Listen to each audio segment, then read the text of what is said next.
Hello, my name is Courtney Frost. Today I'm going to be discussing my artificial intelligence toolkit for the library. So in this presentation, I'm going to introduce AI in education, and then I'm going to talk to you about 3 specific AI platforms that can be used, which are ChatGPT, Canva, and CurryPod. Then I'll wrap it up and discuss my references. So AI is a big deal these days, and it can be transformative in the world of education. It can help enhance our lessons, and it can make things much easier for teachers as long as we use it correctly. I found these 2 quotes that I wanted to share with you. I felt like they did a good job of describing AI in education. This one says, "Teaching with AI is about harnessing the future to inspire the present." And then this one says, "Education is the code that transforms AI from tool to teammate."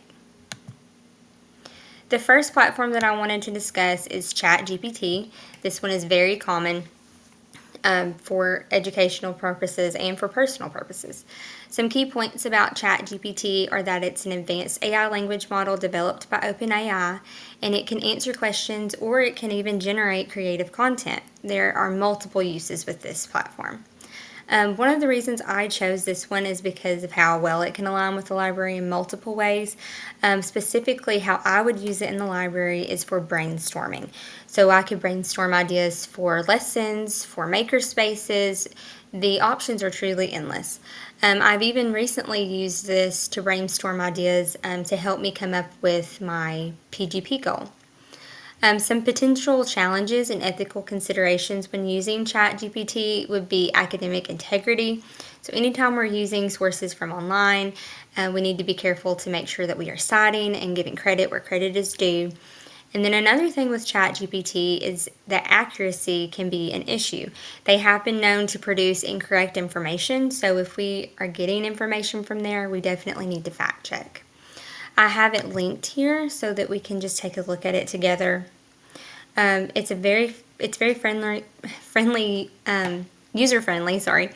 You would just type in here. You can ask it a question. You can give it a command, and it can give you a list, or it can. You can use one of these options down here. It could even create an image for you. Very handy. Sometimes the box down here says brainstorm, which is very handy for what I would be using it for in the library. The next platform that I wanted to discuss is Canva. I use Canva all the time in the library. Some key points about this platform are that it's a free resource for educators that can be used to create lesson resources, and it has some AI features, but they are optional. This specifically aligns with the library, and that's one of the reasons why I chose it. Like I said, I use this all the time already. One of the ways that I use it in the library is to create lesson slides that I can use for my mini lessons before I do book circulation. One of the optional AI tools that I can use sometimes is the AI writing, so I can ask it to write up something for me, and it'll put it in a document, and then I can have that converted to a slideshow. So it gives me my outline, and then I can tweak it as I need to. This platform is great for meeting the UDL needs, the Universal Design for Learning, which is where we need to present information in multiple forms for students. So however they learn best, they have that option. So it can be written out for some, or I could create an infographic for others. Some potential challenges, one would be for the UDL specifically, as I would be using it, there would be the lack of video. So that's one potential challenge.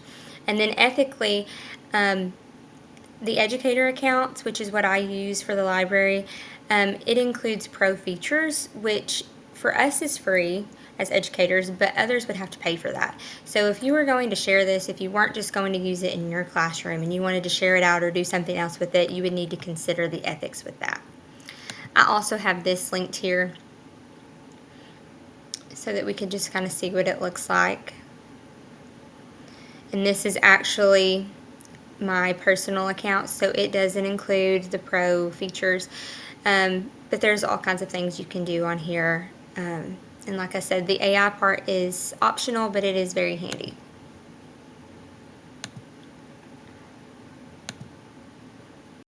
The third platform that I wanted to discuss is CurryPod.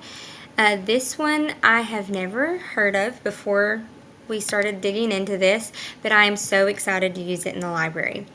Some key points about CurryPod are that it's an AI-powered platform designed to help educators create engaging, interactive lessons and presentations. I chose this because it aligns with the library wonderfully. The way I would use it in the library is by creating engaging lessons that are tailored to meet my students' needs. So once you use it to create a lesson, it is fully editable, and I could change it to meet the needs of my students however I needed to. Some potential challenges and ethical considerations. One would be student data privacy. So these lessons that it creates, they can be very interactive, and they can track and collect student data, whether it be on quizzes or their activity on there. And so we would need to be conscientious of the student data and the privacy issue with that. And then also, anytime we're dealing with AI generated content, there is a possibility for biasness. I also have this linked here so that we can look at it together. After I discovered this resource, I wanted to get on here and investigate, and I actually asked it to create me a lesson on genres, because that's something that I will cover with my 3rd and 4th graders. And so this gave me a great template that I can work with of things that it's created, and it has built-in activities that they can do. It's very handy. I'm very excited to learn more about that and to use it more in my library. And that is the end of what I had to share with you today about AI and this toolkit that I've created for you for AI specifically in the library. I hope that this has been helpful to you. Here are some of the references that I used to create this slideshow. Some of the information on ethics, and then my quotes that I found. And then again, I linked those 3 specific platforms for you for easy access. Again, I hope that this was helpful. Thank you.